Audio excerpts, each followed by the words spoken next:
네, 이제 마지막 1시간 이렇게 남겨져 있습니다. 저희가 전 시간에 성경 예언이 역사적으로 성취되는 것을 살펴봤죠. 네, 그래서 이렇게 빠르게 진행이 되는데 사실 두 가지를 본 겁니다. 과거에 성취된 예언, 그 다음에 오늘날에도 성취되어 가고 있는 예언, 그 다음에 이제 성경의 아직 30%는 앞으로 이루어질 예언입니다.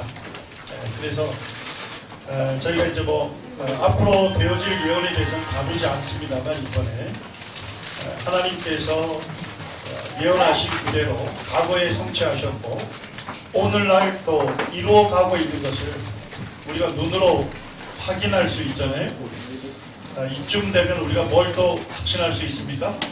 앞으로 이루어지겠다고 하신 그 예언들도 그대로 이루어질 것을 우리가 확실하게 믿을 수가 있고, 또 이 예언의 말씀이 우리에게 소망이 되는 것을 보게 됩니다.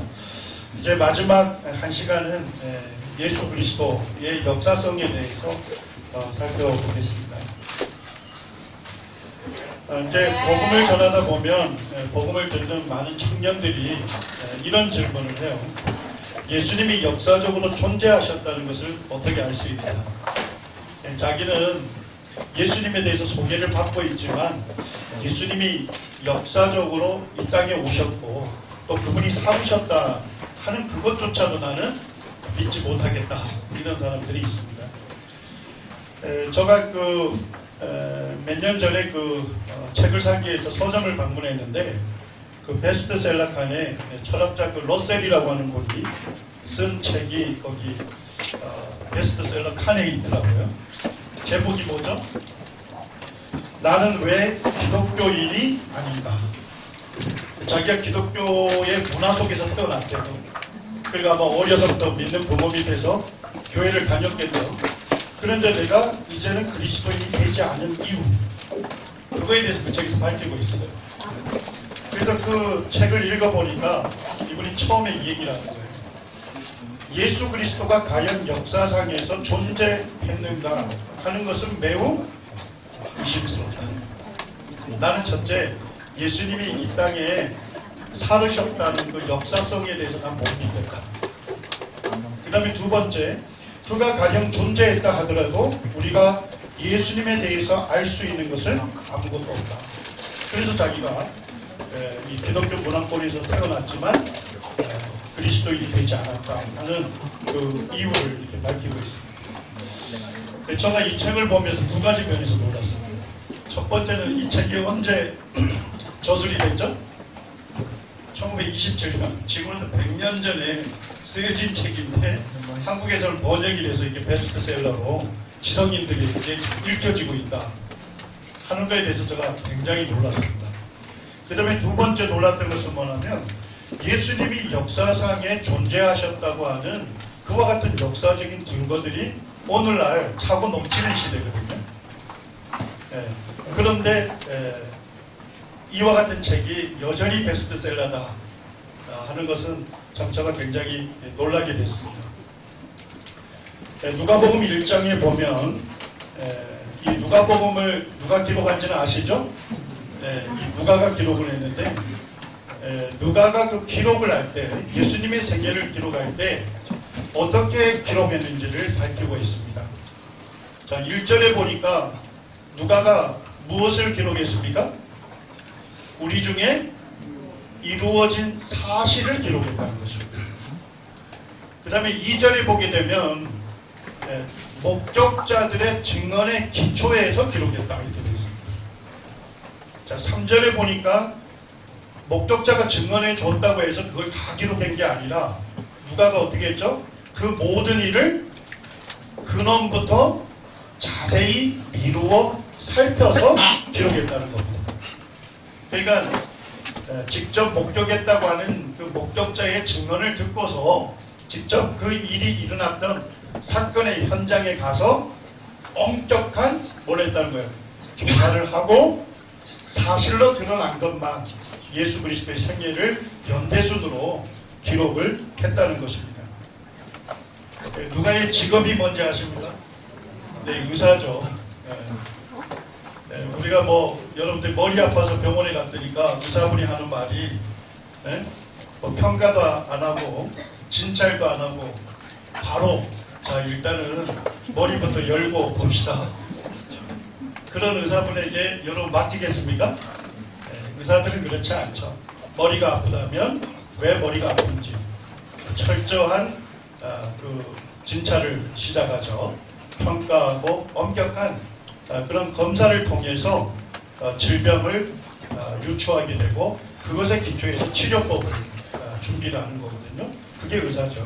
그래서 누가도 목격자들이 증언해 줬다 해서 그대로 받아 쓴 것이 아니라 직접 그 증언에 기초해서 그 무대에 가서 이 근원부터 자세히 미루어 살펴서 사실로 드러난 것만 기록을 한 것입니다. 이 누가는 사도 바울의 동력자였죠. 사도 바울이 특별히 그 예루살렘에서 체포가 돼서 가이사랴에 2년간 로마 총독부에 거기에 머물렀잖아요. 그때 누가가 함께 동행했습니다. 그래서 누가가 아마도 그 2년 동안 예수님께서 말씀을 전하셨고 예수님께서 놀라운 이적을 행했던 그 사건의 무대에서 목격자들의 증언을 듣고 그 다음에 엄격하게 조사해서 사실로 드러난 것들을 오늘날 이 누가복음으로 기록하신 거죠. 물론 이 모든 과정에 성령께서 감동을 주시고 이 모든 말씀들이 하나님의 말씀이 되도록 이렇게 역사하신 것이죠. 우리가 이제 예수님의 생애도 실제 세계사 중심에서 일어난 일들이기 때문에 세계사 중심에서 확인이 가능합니다. 로마의 그 초대 황제가 누구죠? 아우구스투스죠. 그래서 예수님께서 태어나셨던 탄생하셨던 때가 언제라고 기록되어 있죠? 누가복음 2장 1절에 보니까 그때의 가이사 아구스도가 영을 내려 천하로 다 포족하라 하였으니 4절에 보시면 요셉도 다윗의 집 족속이므로 갈릴리 나사렛 동네에서 유대를 향하여 베들레헴이라 하는 다윗의 동네로 가셔서 11절에 보니까 오늘 다윗의 동네에 너희를 위하여 구주가 나셨으니 곧 그리스도 주시니라. 결국 예수님이 어디에서 태어나셨죠? 베들레헴에서 태어나셨잖아요. 자, 왜 예수님이 베들레헴에 태어나신지는 잘 아시죠? 미가 5장 2절에 보면 영원부터 되신 분이 이스라엘의 다스리는 자로 왕으로 오신다고 했는데 어디에서 탄생하신 데 있습니까? 베들레헴. 이 미가 선지자를 통해서 예언하신 말씀을 이루기 위해서 누굴 사용하셨어요? 그 당시 가장 강대국이었던 로마 제국의 가이사 아구스도를 사용한 것입니다. 그렇게 해서 호정령을 내렸고 요셉의 고향이 베들레헴이었기 때문에 예수님을 잉태했던 마리아와 함께 나사렛에서 베들레헴까지 열흘 길을 가서 호적을 하고 그곳에서 예수님께서 탄생하시게 된 것입니다. 그러니까 제가 이제 처음에 학생 때는 가이사 아구스도 이래서 너무 생소한 단어죠. 이 가이사는 뭘 얘기하죠? 시절을 얘기하는 거죠. 아구스도는 아우구스투스입니다. 그래서 원래 이제 학생의 교사분들이 말씀을 전해줄 때는 한 번 더 말씀을 해주셔야 돼요. 가이사 아구스도는 로마의 초대 황제인 시저 아우구스투스를 얘기한다.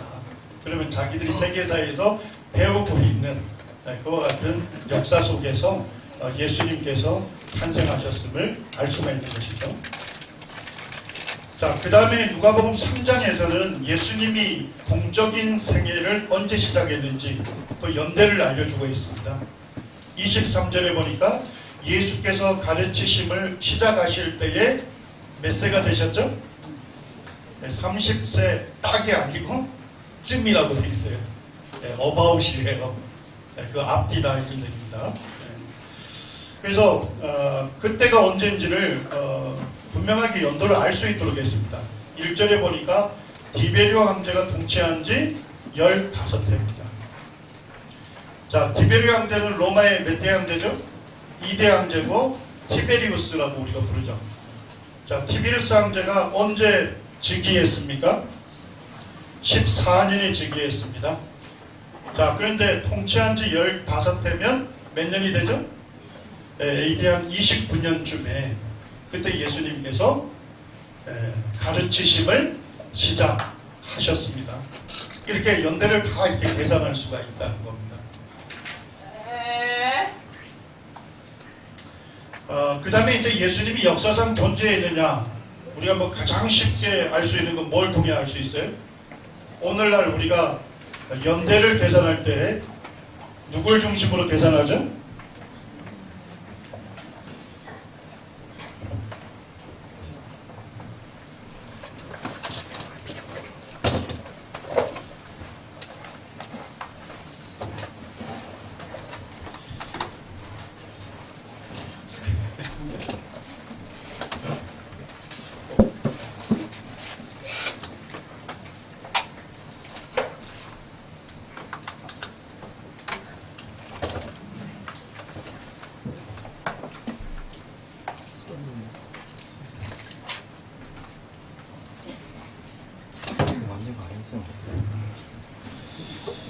어딘가에 접촉 훈련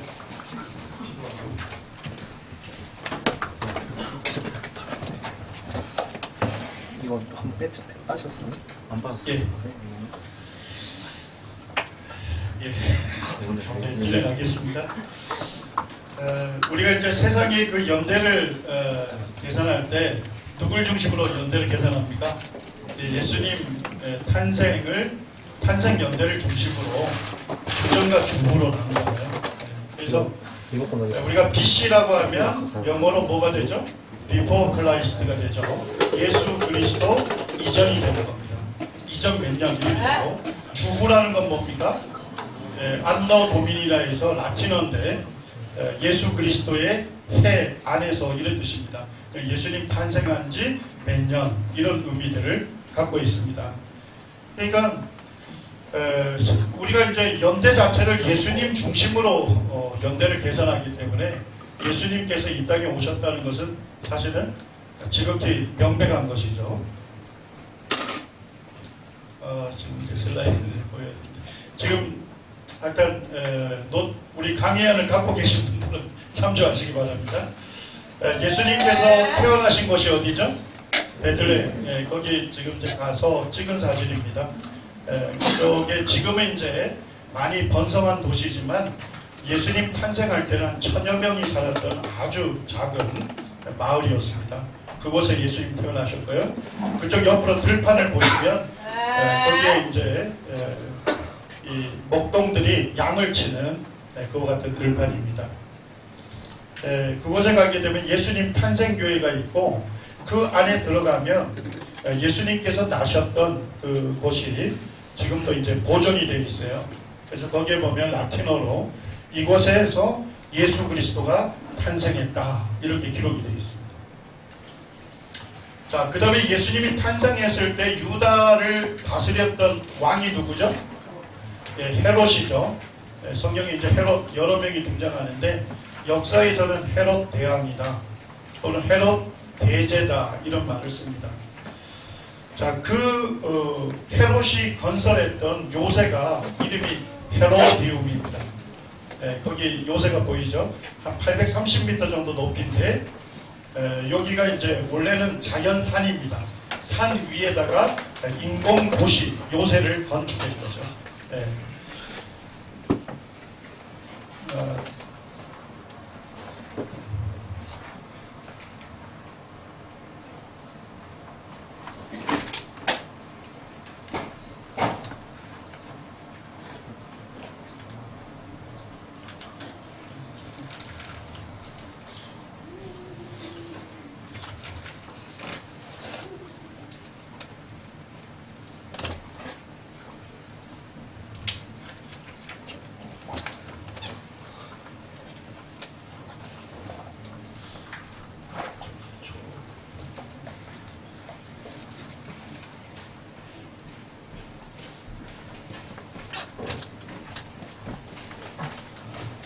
거꾸로 간 건 아니지? 그러니까 뒤에, 아무것도 뒤에서 만지라고. 틀어주면 안 돼? 그럼 저분이 넘기지.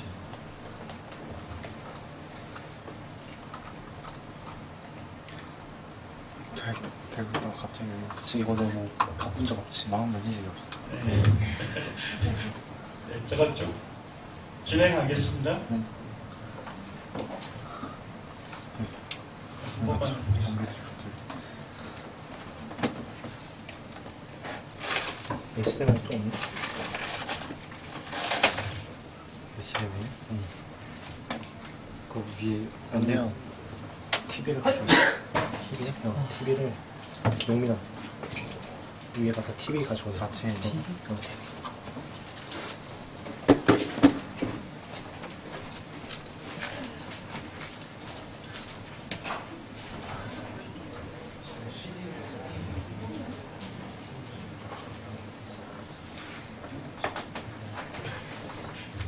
제가 제한된 시간이 30분 남아서 되도록 시간을 제가 지키도록 하겠습니다.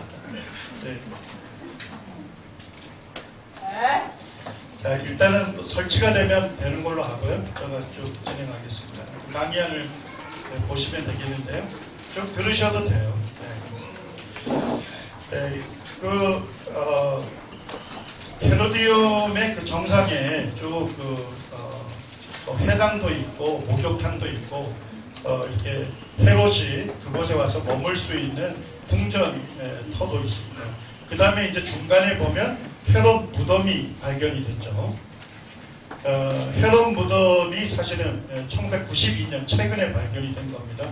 그래서 거기에서 헤롯 무덤을 찾고 거기에 이제 헤롯의 뼈가 담긴 헤롯의 그 석관, 돌로 된 관을 찾아 있는데 지금 이제 이스라엘 박물관에 가면 헤롯 대왕의 그 석관도 거기에 비치되어 있습니다. 그쪽에 이제 전시되어 있고요.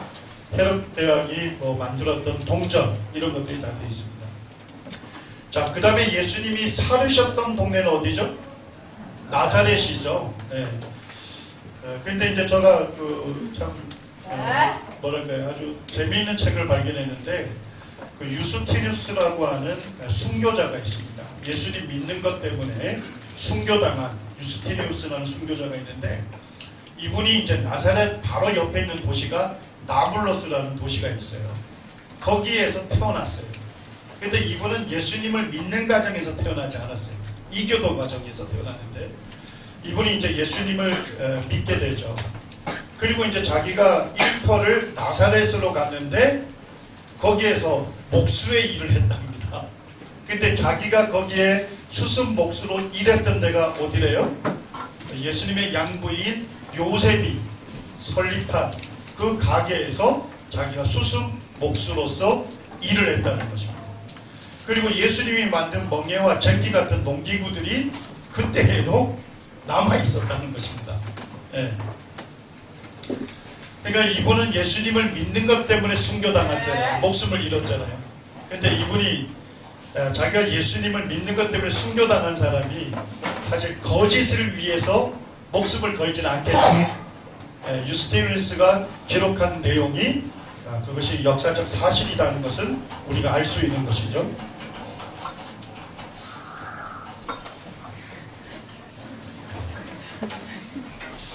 예, 그 다음에 이제 보시게 되면 이 앙드레 르멜이라고 하는 그 고고학자가 석관을 하나 발견했는데요. 그 석관에 뭐가 기록이 되어 있냐면 요셉의 아들이고 예수의 형제인 야고보의 석관이 발견이 됐어요. 그래서 이제 예수님 시대의 그 무덤은 잘 아시죠? 시신을 땅에 묻는 게 아니고 이 돌로 되어 있는 그거를 파서 동굴에다가 거기에다가 원래 이제 사람이 죽으면 시신을 석판 위에다가 올려놔요. 세마포 천으로 감아가지고 올려놓으면 한 1년쯤 되면 어떻게 되죠? 시신이 다 부패하게 되겠죠? 그 뼈만 추려가지고 이 돌로 된 석관 그 안에다 넣어서 넣고 석관 바깥에는 그 사람의 주인, 이 석관의 주인이 누군지 이름을 새겨 넣도록 되어 있는 겁니다. 그때 이제 그 예수님의 육신의 형제 야고보의 석관이 발견이 되면서 거기에 보면 이제 고고학주의가 그 고고학 학술지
저거 연결 잘안 되는데.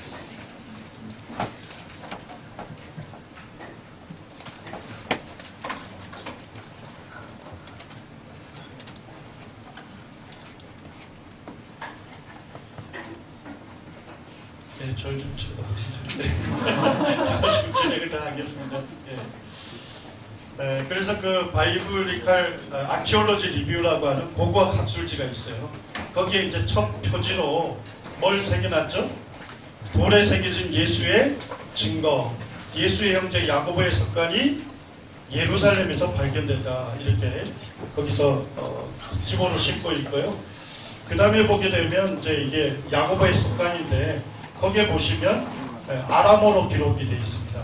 예, 그 당시에 아람어를 사용했기 때문에 아람어로 이 석관의 주인이 야고보다 이렇게 되어 있죠. 그 다음에 야고보는 요셉의 아들이고 예수의 형제다 이렇게 밝히고 있습니다.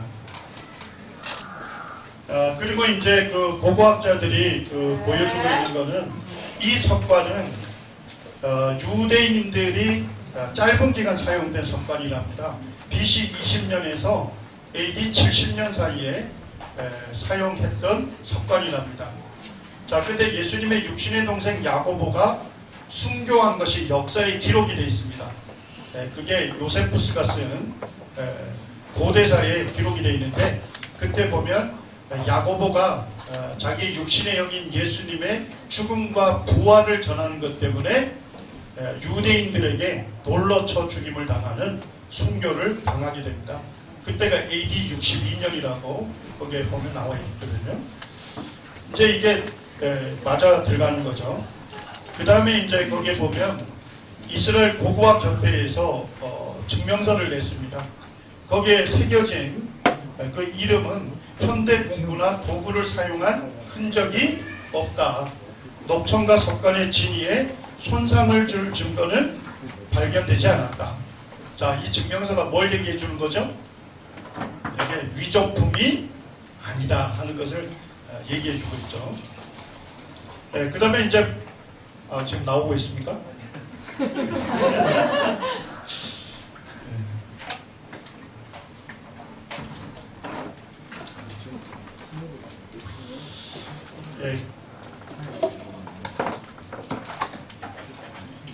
그리고 마태복음 13장 53절에 보면 예수님의 그 육신의 형제의 이름을 알려주고 있죠.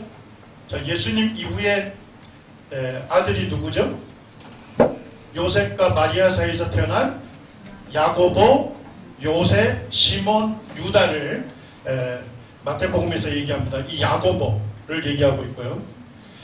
그 다음에 갈라디아서 1장 18절과 19절에 보게 되니까 사도 바울이 예루살렘 교회를 방문했는데 거기에 누가 있었습니까?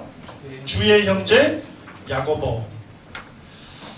우리가 성경을 면밀히 살펴보게 되면 육신의 형제인 야고보가 예수님 십자가 사건이 있기 전에 예수님을 하나님의 아들로 믿었을까요? 믿지 않았을까요? 믿지 않았습니다. 아마 예수님이 권위 있는 말씀을 전하는 것도 알았고 예수님이 놀라운 기적을 행하는 것도 알았지만 예수님을 하나님의 아들 메시아로 믿는 데는 어려움이 있었던 것 같습니다. 명절이 당했을 때 왜 예수님이 거기에 나사렛에 있으니까 육신의 형제들이 그러죠. 왜 당신이 메시아면 저 예루살렘으로 올라가서 자신이 메시아임을 나타내지 왜 이곳에 있습니까? 믿지 않았던 거죠. 그런데 갈라디아 1장이나 사도행전에 보면 예수님이 십자가에 죽으시고 얼마 지나지 않았을 때 주의 형제 야고보가 예루살렘 교회의 지도자로, 유력한 지도자로 등장을 합니다. 자, 어떻게 야고보가 예수님을 하나님의 아들, 자기의 구원자로 믿을 수 있었을까요? 무슨 사건이 있었죠? 고린도전서 15장에 보면 부활하신 예수님이 야고보에게 보이셨다, 나타나셨다. 야고보는 예수님이 십자가에 죽으신 것도 알았고 무덤에 장사된 것도 알았죠. 그런데 예수님이 자신에게 나타나신 거예요. 그제서야 야고보가 무엇을 깨닫습니까? 예수님이 바로 죽음의 권세를 이기시는 하나님의 아들이심을 그가 깨닫게 되고 예수님을 자기의 주님으로 영접하게 되죠. 그래서 야고보서가 결국 뭡니까? 주의 형제 야고보가 기록한 거잖아요. 거기에 보면 야고보는 주 예수 그리스도의 종 야고보. 자기의 육신의 영을 자기의 주님이시고 그분이 바로 하나님 보내신 그리스도 구원자다. 나는 그의 종이다. 이렇게 믿음을 고백하고 있습니다. 예루살렘에서 재미있는 일이 2012년에 있었습니다. 그때 이스라엘의 문화재청에서 예수님의 형제 야고보의 석관이 위조품이다 하는 것을 법정에다가 제소를 한 거죠. 그래서 이제 예루살렘에 있는 법정에서 유대인 판사가 주재하는 재판장에서 이 석관의 위조 여부를 심사를 했습니다. 자, 근데 이 재판장에서 결론이 뭐가 났을까요? 야고보의 유골함에 새겨진 비문의 진위를 의심할 아무런 이유가 없다. 그래서 법정에서 무죄 판결을 내주고 법정에서 이것이 주의 형제 야고보의 석관이다 하는 것을 증명해주는 그런 사건이 있었습니다. 그 다음에 이제 가버나움을 제가 가서 찍은 사진인데요. 가버나움은 예수님에게 있어서 어떤 동네였죠? 마태복음 9장 1절에 보니까 예수께서 배에 오르사 건너가 본 동네에 이르셨다 이렇게 되어 있습니다. 거기에 가버나움이거든요. 본 동네가 뭡니까?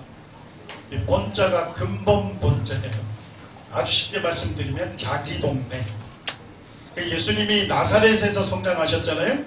그리고 예수님이 공적인 사역은 주로 어디에서 하셨어요? 가버나움. 그래서 가버나움은 예수님의 제2의 고향과 같은 곳이죠.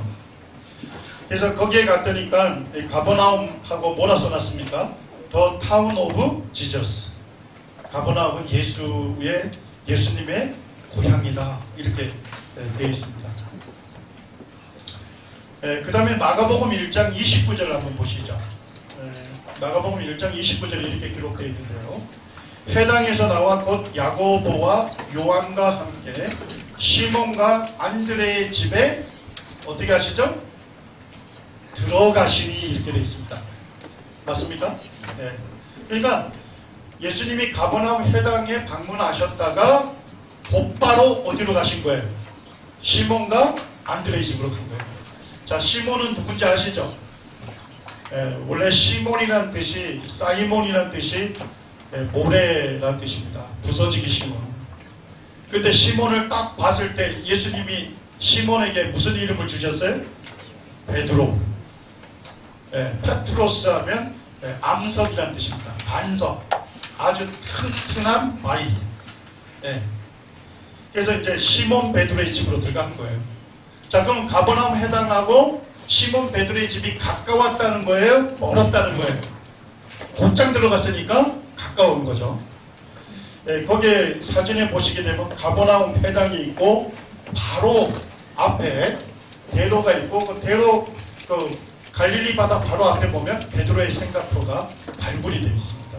그래서 거기에 보면 초대교회 성도들이 그 집터에서 주로 모임을 가졌다고 하는 그와 같은 고고학적 발굴이 이루어져 있습니다.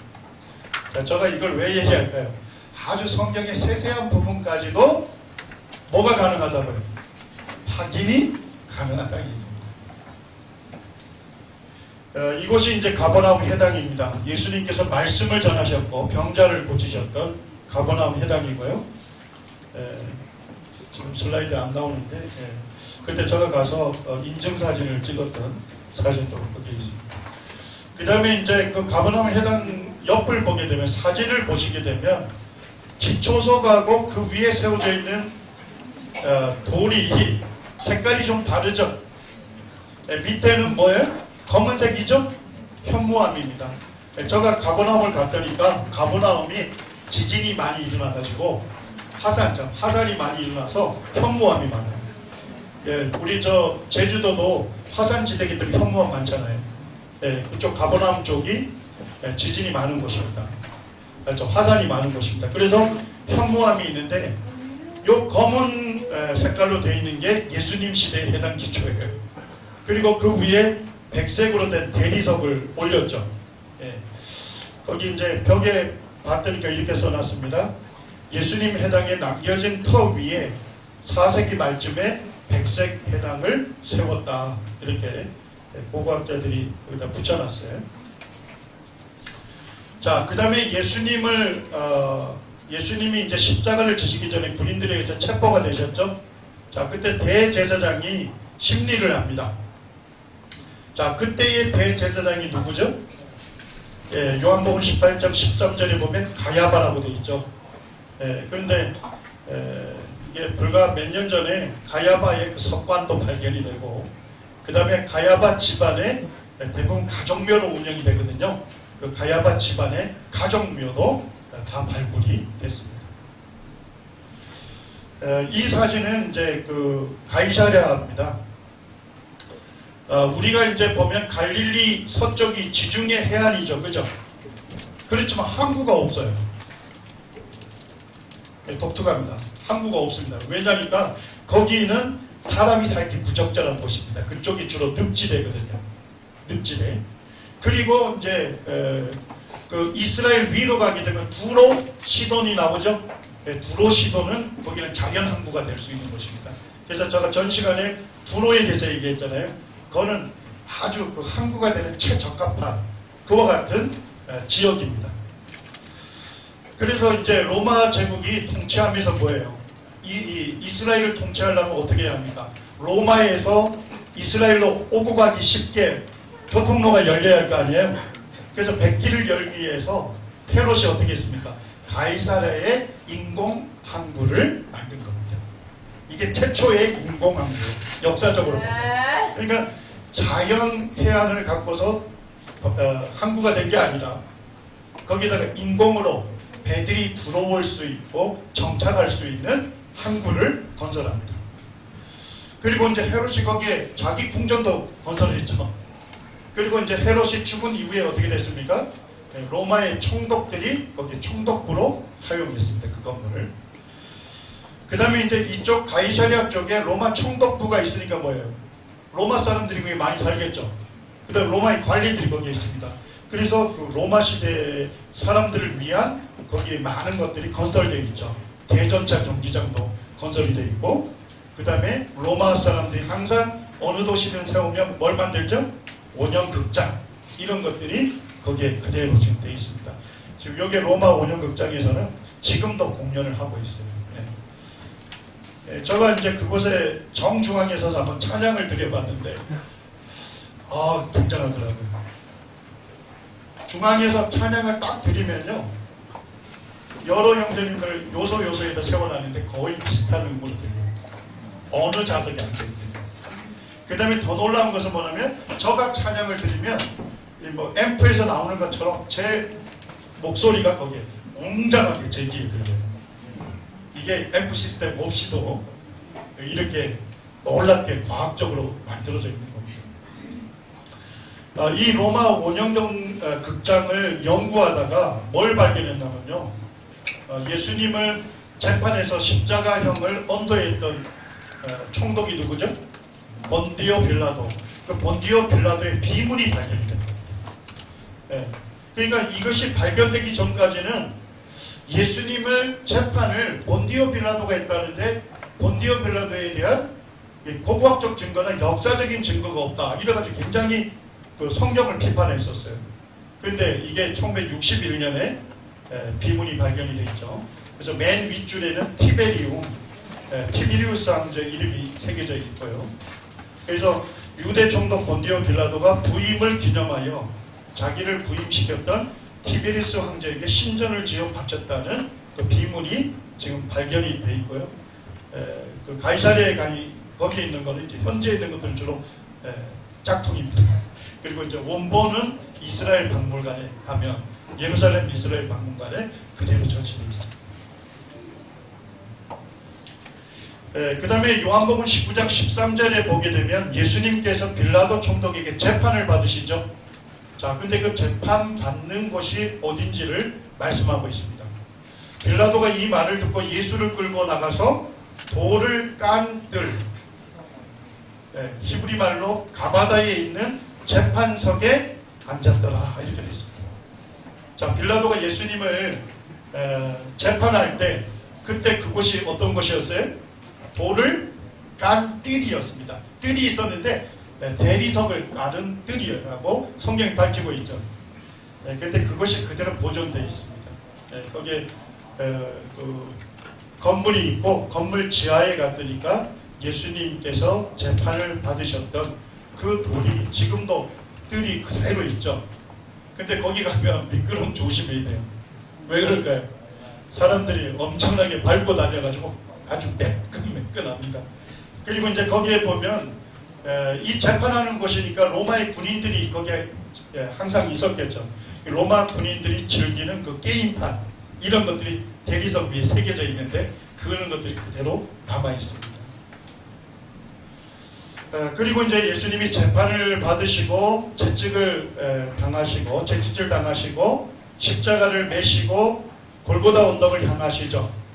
거기에 갔더니까 이제 예수님 재판 받으셨던 그 대리석을 깐 뜰이 있고 거기서부터 이제 골고다 언덕으로 가는 이 돌로 포장된 도로가 있었어요. 그게 이제 예수님 시대에 그것이 그대로 지금도 건물 지하에 발굴이 돼서 보존되어 있습니다. 그래서 이곳에서 이제 예수님이 십자가를 지시고 골고다 언덕을 오르신 것이죠.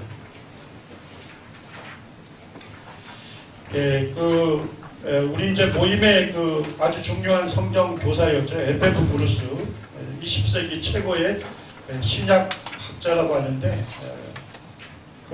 성경 교사가 쓴 책에는 이렇게 얘기합니다. 어떤 저자들은 예수 그리스도의 기록은 신화라는 상상을 하는 것 같습니다. 하지만 그들도 역사적 증거를 근거로는 그렇게 하지 않습니다. 공정한 역사가에게 예수 그리스도의 역사성은 줄리어스 시저의 역사성만큼이나 자명한 것입니다. 예수 그리스도의 기록은 신화라고 하는 이론을 유포하는 자들은 사실상 뭐라고 할 수 없다고요? 역사가라고 할 수 없다는 것입니다. 그러니까 예수님의 실존에 대해서, 역사적 실존에 대해서는 대부분 역사가들이 동의하고 있는 것입니다. 그 다음에 이제 예수님의 생애에 대해서 성경에만 기록되어 있는 게 아닙니다. 예수님과 비슷한 시대에 권위 있는 역사가들이 쓴 책에 예수님에 대한 생애에 대한 기록이 거기에 남아 있습니다. 거기에 보면 이제 로마의 역사가 중에 가장 존경받는 역사가가 타키투스입니다. 이 타키투스라는 사람이 히스토리즈라고 하는 역사라고 하는 그 책을 썼습니다. 이 사람은 이제 로마의 황제 6명에 대한 6명의 그 로마 황제에 대한 일들을 거기에서 기록하고 있는데 특별히 이제 네로 황제편 거기 예수님에 대해서 기록하고 있습니다. 제가 한번 읽어드리겠습니다. 결과적으로 네로는 자신에 대한 세간의 나쁜 평판을 없애기 위해 로마 대중이 그리스도인이라고 일컬으며 혐오스러운 행위들로 인해 사람들의 미움을 받은 한 계층에게 화재의 책임을 뒤집어 씌우고 극심한 고문을 가했다. 네로가 사실은 건축강이었죠. 자, 근데 로마 제국의 수도가 어디예요? 로마인데 보니까 이 로마는 계획된 도시가 아니거든요. 조금씩 로마가 확장이 되면서 만들어진 도시다 보니까 수도로서의 역할을 하기가 굉장히 어려운 거죠. 그래서 네로 황제가 어떻게 합니까? 이 수도 로마를 다시금 건설하고 싶은 욕망이 생겼어요. 그래서 어떻게 하죠? 네로가 직접 로마를 불태우죠. 그래서 여기에서도 보면 타키투스가 결국은 뭐예요? 이 화재의 책임을 누군가는 뒤집어 씌워야 하는데 그때 누구에게 뒤집어 씌운 거예요? 예수님의 복음을 전하는 걸로 인해서 로마 사람들에게 미움을 받는 한 계층, 성도들에게, 그리스도인들에게 뒤집어 씌운 것입니다. 그리고 이제 성도들이 거기에 보면 극심한 고문을 당했다 이렇게 되어 있는데, 역사에서 보면 어떻게 합니까? 대로가 있는데 대로의 밤에 불을 밝히는데 무엇을 통해 밝혔습니까? 성도들을 십자가에 매달고 그 성도들의 시신에다가 불을 질러서 로마가 밤에 불을 밝혔다 하는 것들이 역사에 남아있는 것들입니다. 그리스도인이라는 명칭의 기원에 대해서 얘기하고 있죠. 기원이 된 그리스도라는 인물은 티베리우스 황제 시대에 로마 총독 본디오 빌라도의 손에 뭘 당했습니까? 극형을 당했다. 그리고 나서 한동안 잠잠했던 이 해로운 미신은 최초의 악의 근원인 유대 지방은 물론이고 그 유대 전 지역에 복음이 전해졌다 이 얘기죠. 심지어 로마에서도 다시 나타났다. 이제 세상 구석구석에 모든 가증스럽고 수치스러운 미신이 로마를 본거지로 삼아 대중화되고 있다. 자, 이 타키투스라는 역사가 기독교의 우호적인 인물입니까? 적대적인 인물입니까? 적대적인 인물이라는 걸 금방 알 수 있죠. 왜냐니까 이 성도들을 미움을 받는 계층이라고 되어 있죠. 또 혐오스러운 행위를 하고 있다고 되어 있죠. 해로운 미신이라고 하고 있고 모든 가증스럽고 수치스러운 미신이라고 얘기하고 있어요. 그러니까 기독교인도 아니고 기독교의 우호적인 인물도 아니고 뭐예요? 기독교의 적대적인 인물인 거예요. 적대적인 인물조차도 누구를 인정하고 있습니까? 예수 그리스도. 그분이 티베리우스 황제 때 로마 총독 본디오 빌라도의 손에 뭘 당하셨다고요? 극형, 십자가형을 당하셨다는 것을 정확하게 밝히고 있죠. 그 다음에 뭐예요? 이 예수 그리스도를 전하는 복음이 유대 전 지역에 전해졌다고 되어 있죠? 그리고 급속히 어디까지 전해졌어요? 로마 제국 구석구석까지 전해진 거예요. 어디하고 완전히 일치합니까? 성경 사도행전하고 완전히 일치하는 그와 같은 기록을 기독교의 적대적인 인물조차도 예수님에 대해서 복음이 확장된 경로에 대해서 정확하게 기록해 놓고 있는 겁니다. 그 다음에 있는 사람이 유대인 역사가인 요세푸스입니다. 자, 요세푸스가 기록이 되게 의미 있는 건 뭐냐면 요세푸스가 언제 태어났죠? 37년에 태어났죠. 예수님이 십자가 사건이 있었던 게 33년입니다. 불과 몇 년 차이에 예수님 십자가에 죽으시고 부활하신 이후에 4년 뒤에 태어난 거예요. 그리고 이 유대 지역은 뭡니까? 로마 제국으로부터 독립하려고 하는 독립운동이 굉장히 많았어요. 자, 그런데 요세푸스는 어디에 독립군 사령관이었죠? 갈릴리 독립군 사령관이었습니다. 맞습니까? AD 66년에 갈릴리 독립군 사령관을 했습니다. 자, 그러면 예수님이 부활 승천하신 이후에 불과 몇 년 뒤입니까? 33년 뒤에요. 자, 그러면 갈릴리 지역에 예수님이 주로 공적 사역했잖아요. 자, 그럼 예수님 말씀 들었던 사람이 생존에 있었을까요? 당연히 생존에 있었겠죠. 예수님께서 행하신 놀라운 이적들, 오병이어 이런 놀라운 기적을 직접 경험하고 목격했던 증인들이 살아있었을까요? 살아있었던 시대죠. 자, 그러면 거기에서 요세푸스가 갈릴리에서 독립군 사령관으로 일했다면 그가 그 주민들로부터 떡지같이 들었던 얘기가 누구에 대한 얘기일까요? 예수님에 대한. 그러니까 예수님의 말씀을 직접 들었고 직접 이적을 경험했고 그랬던 사람들이 살아있던 그 시대에 요세푸스가 그곳에 있던 거예요. 그래서 요세푸스는 이렇게 기록하죠. 이 당시 예수라는 한 지혜로운 사람이 있었다 이렇게 얘기하고요. 빌라도가 유대인 가운데 유력자들의 건의로 예수를 십자가형에 처했다. 그러나 예수님의 제자가 되었던 사람들은 여전히 제자로 남기로 고집했다.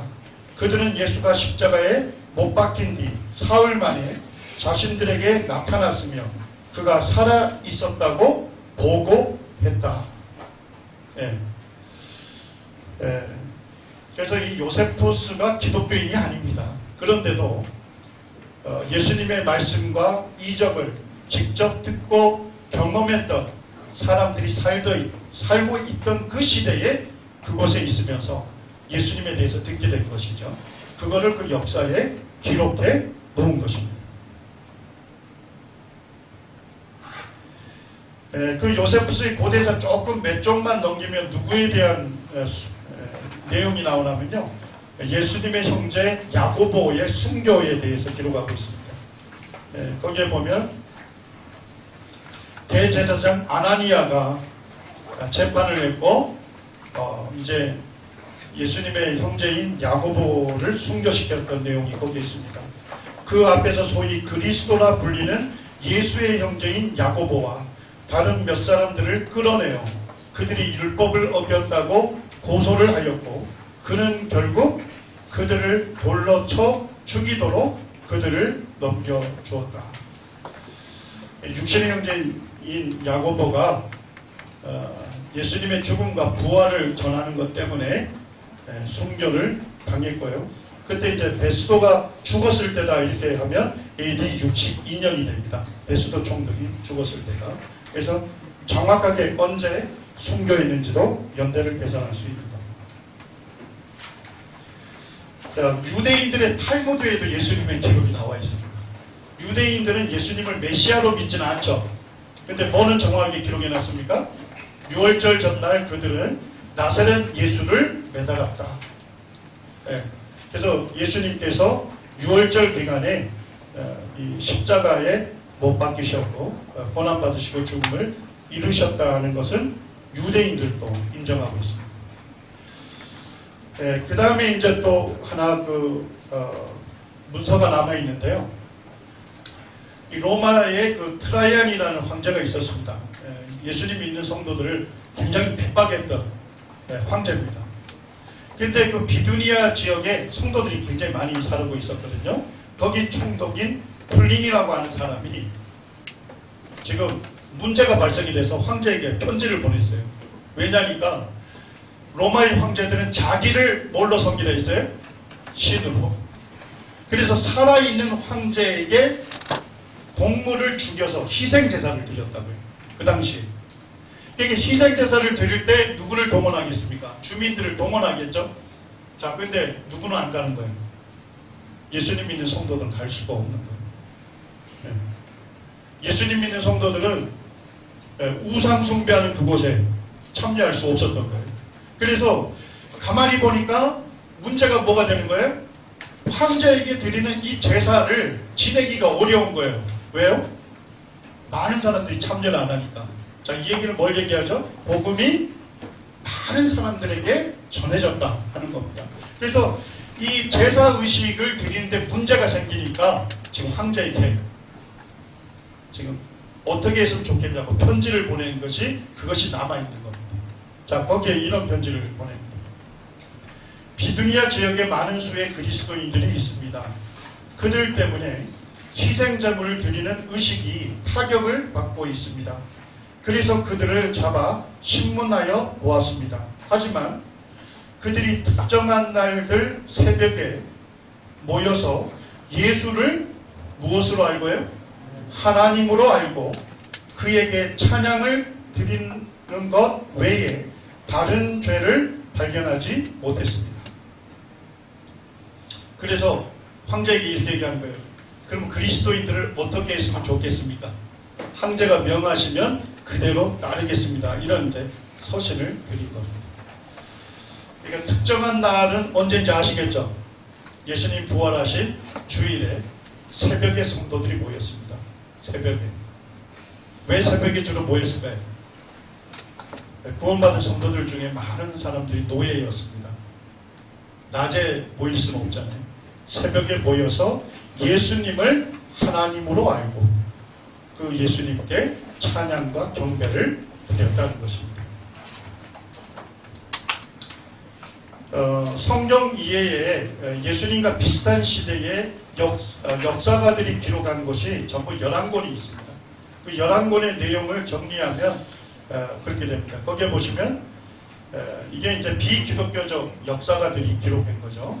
예수님은 티베리우스 황제 시대에 살았고, 예수님은 덕망이 높은 삶을 살았고, 예수님은 이적을 일으키는 분이었고, 야고보라는 이름의 동생이 있었고, 그리스도로 추앙받았고, 본디오 빌라도 통치 아래서 십자가형을 받았고, 유월절 전날에 십자가형을 당하셨고, 죽던 날 어둠과 지진이 일어났고, 그의 제자들은 그가 죽었다가 다시 살아났다고 믿었고, 제자들은 믿음을 위해 기꺼이 죽을 각오가 돼 있었고, 복음은 로마까지 급속히 확산되었고, 제자들은 로마의 신들을 부인하고 예수님을 하나님으로 섬겼다는 것입니다.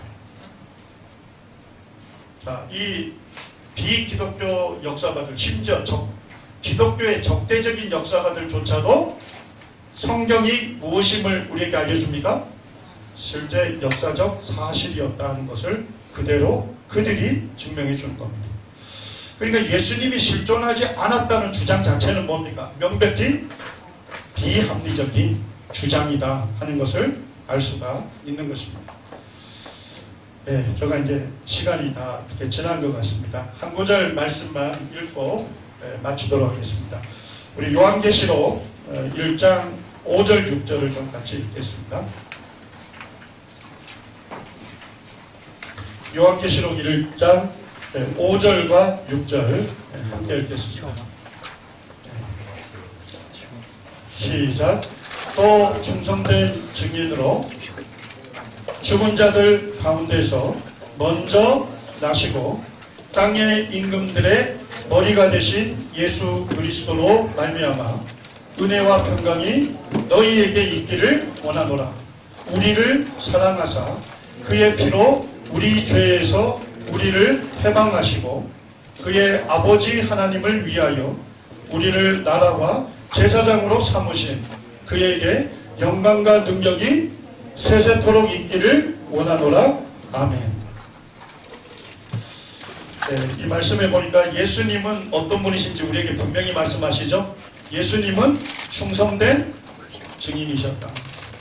네, 아버지 하나님의 뜻에 순종해서 자신을 십자가에 내어주셨던 충성된 증인이십니다. 예수님이 십자가에 죽으시고 무덤에 장사됐지만 죽은 자들 가운데서 먼저 나셨던 분이시죠. 네, 무덤에 장사되셨지만 부활하셔서 살아계신 분이십니다. 그 다음에 예수님은 어떤 분이십니까? 땅의 임금들의 머리가 되신 분이에요. 네, 예수님은 만왕의 왕이시죠. 네, 이 땅에 있는 모든 통치자들을 다스리는 왕이 되시는 분이 예수님이십니다. 그런데 놀라운 고백을 거기 기록하고 있습니다. 그 만왕의 왕이 우리를 사랑하실 때, 참 이해되지 않는 내용들이죠. 그 만왕의 왕이신 예수님이 우리를 사랑해서 그의 피로 우리 죄에서 우리를 해방하시고 그의 아버지 하나님을 위하여 우리를 나라와 제사장으로 삼아 주셨습니다. 참 세상 어느 왕이 나를 위해서 죽어줄 왕이 있겠습니까? 맞습니까? 세상에 어느 왕이 나를 사랑한다고 해서 날 위해서 죽어줄 왕은 없을 것입니다. 그렇지만 이 만왕의 왕이신 예수님은 저를 사랑하셔서 자신을 십자가에 내어주시고 그 흘리신 피로 나의 모든 죄를 씻으셨을 뿐만 아니라 나를 죄에서 해방시켜 주셨다. 하나님을 섬길 수 있는 참된 자유를 주신 것입니다. 그리고 우리를 나라와 제사장으로 삼았습니다. 하나님 나라의 거룩한 백성으로 살도록 우리를 삼으셨고 하나님을 예배하는 제사장으로 우리를 삼아 주셨습니다. 제가 오늘 말씀을 다 마친 것 같습니다. 참 이 만왕의 왕이 되신 예수님이 저를 사랑하셔서 저의 죄를 씻어주셨을 뿐만 아니라 그분이 저의 삶의 왕이 되시고 저의 삶의 주인이 되시고 저의 예배를 받기를 기뻐하시고 말씀을 따라 거룩한 백성으로 살게 하시는 그 놀라운 하나님의 사랑이 저희에게 임한 것에 인해서 감사한 마음이 있습니다. 오늘 마지막 7시간까지 진행이 됐는데 쉽지 않으시죠? 쉽지 않으실 거예요. 실제 이거는 이제 기독교 변증 입문에 해당되는 그런 내용들을 우리 청년들과 학생들에게 지금 진행을 했습니다. 제가 이제 대학로교회를 참석하면서 사실 부모 세대보다 이렇게 보니까 우리 청년 세대들이 더 많은 것 같아요. 그래서 앞서서 주님과 복음을 위해서 사셨던 형제님, 자매님들이 다음 세대를 위해서 이렇게 섬기시는 모습들을 보면서 제 마음에 참 감동이 되고 제가 함께하면서 감사한 마음이 있습니다. 계속 아름다운 간증으로 우리 대학로교회가 참 여러 지역교회에 좋은 본이 됐으면 좋겠습니다. 감사합니다.